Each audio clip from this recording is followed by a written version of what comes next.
आज blog number 1 day 1 होता माझा फर्स्ट जिमचा. मग मी केळी वगैरे खाऊन घेतली 2. मग पेट्रोल वगैरे भरलं गाडीमध्ये. मग जिमला गेलो, थोडी पोजिंग वगैरे केली. मग मी जिममध्ये प्रवेश केला. मग कार्डिओ केला मी 5 मिनिट. तुम्हाला एकच सांगायचं आहे की तुम्ही तुमची बॉडीमध्ये जास्त फॅट नसेल आणि मसल असतील तर तुम्ही 5 मिनटाच्या वर जास्त कार्डिओ करू नका, कारण 5 मिनटाच्या वर कार्डिओ केल्याने मसल लॉस होण्याचे चान्सेस जास्त आहेत. त्यामुळे जास्त लक्ष द्या. आणि मग मी आज मी फुल बॉडी घेतली, कारण 7 दिवस फुल बॉडीच चालणार आहे. कारण आज जिमचा फर्स्ट डे होता. खूप दिवसानंतर मी जिम जॉईन केली, कारण नॅचरल वर्कआउट माझं चालू होता. पुशअप्स, जोर, सपाट्या, रनिंग वगैरे चालू होती. पण जिम जॉईन नव्हती केली, कारण नाईट शिफ्ट चालू आहे जॉबमध्ये. त्यामुळे थोडासा प्रॉब्लेम येत होता. पण आता मी करणार आहे कंटिन्यू जिम. मग फर्स्ट मी फुल बॉडी सुरू केली. बार्बल रोविंग केली. मग मी बायसेप वगैरे करून झाल्यानंतर मग चेस्ट घेतला. चेस्ट वर्कआउट केला.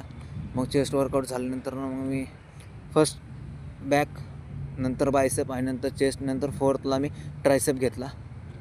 ट्रायसेप एक्सटेन्शन केलं मी. मग ट्रायसेप एक्सटेन्शन झाल्यानंतर मग मी थोडीशी पोजिंग वगैरे केली. मग नंतर ट्रायसेप झाला. मग शोल्डर वर्कआउट पण माझा 5 नंबरला शोल्डर वर्कआउट होता. मग शोल्डर वर्कआउट झाल्यानंतर मी 6 नंबरला लेग घेतला.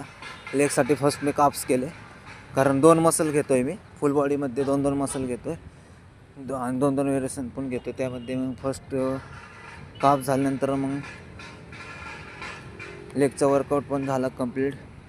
मग थोडीशी पोजिंग वगैरे केली. मस्त बॉडी फ्लेक्स होती आणि पंपिंग पण मस्त आहे बॉडीमध्ये. कटिंग वगैरे पडली बॉडीमध्ये. मस्त मसल कटिंग दिसते.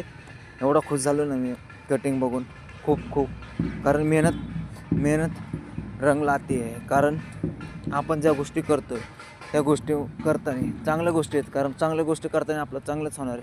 आणि कंटिन्यूस करत राहा. आणि त्याचा रिझल्ट मला दिसतो आहे, माझा कंप्लीट दिसतो आहे मस्त बॉडीमध्ये फ्लेक्सिंग करताना. मग नंतर लास्टला मी स्ट्रेचिंग वगैरे केली कंप्लीट. फुल बॉडी स्ट्रेचिंग केली, कारण स्ट्रेचिंग पण करा, कारण त्यामुळे मसल लेंथ आणि मसल साईज वाढण्यास मदत होईल आणि रिलॅक्स पण होतात मसल. मग अशा प्रकारे मग झाल्यानंतर मग स्ट्रेचिंग वगैरे झाली. तुम्हाला एकच सांगायचं आहे की आपल्या स्वप्नासाठी आणि आपल्या ध्येयासाठी एवढे जिद्दी व्हा की त्यापुढे आपल्याला दुसरी कुठलीच गोष्ट दिसली नाही पाहिजे. बाय बाय मित्रांनो, लव यू गाईज. 60 kg.